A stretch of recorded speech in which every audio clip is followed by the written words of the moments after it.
The Furrion Arctic 12-volt RV refrigerator features a digital display and LED lamp inside the fridge compartment. These components serve as both an illumination source and the primary communication interface between the user and control boards. Together, they form part of the temperature control box assembly, which plays a crucial role in maintaining proper operation.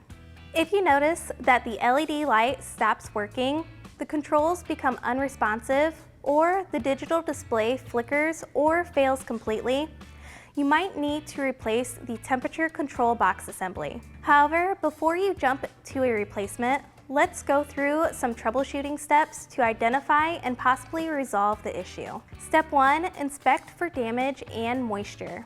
Since the refrigerator compartments are sealed to contain cool air, moisture from food or humidity can accumulate inside, potentially affecting the control box assembly. Remove the light cover and the screws securing the temperature control box assembly.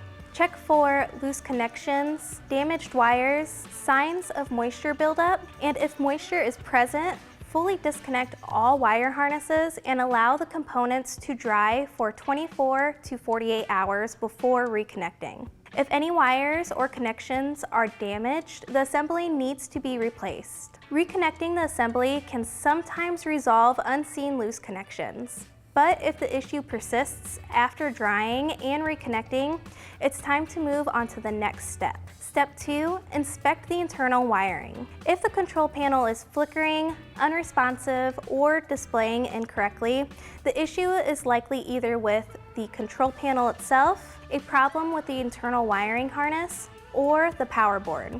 How do we narrow it down? We test the internal wiring harness for continuity. Disconnect both ends of the harness, one from the control panel and the other from the power board. Use 2 wires to connect the 4 pins into 2 pairs at one end of the harness.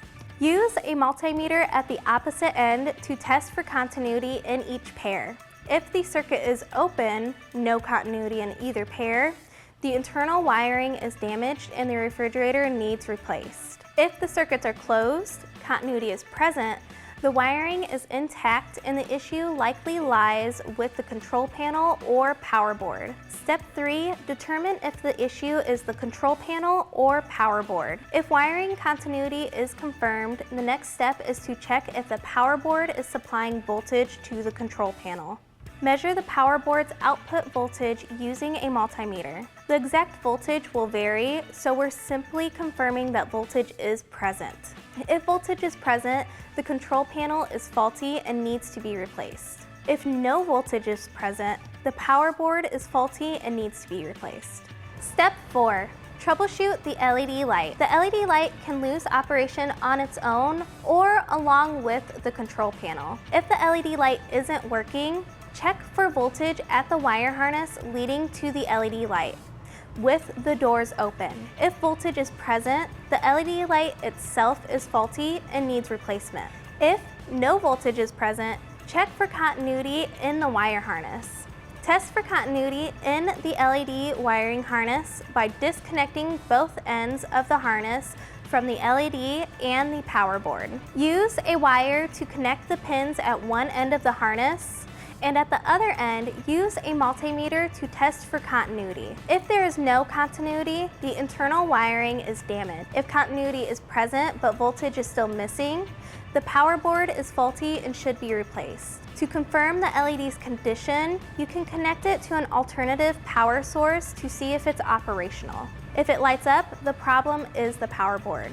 By systematically testing each factor, moisture damage, wiring continuity, voltage supply, and LED functionality, you can accurately diagnose whether the issue is with the control panel, wiring, power board, or LED light. This step-by-step approach ensures you only replace the necessary components, saving time, effort, and unnecessary part cost.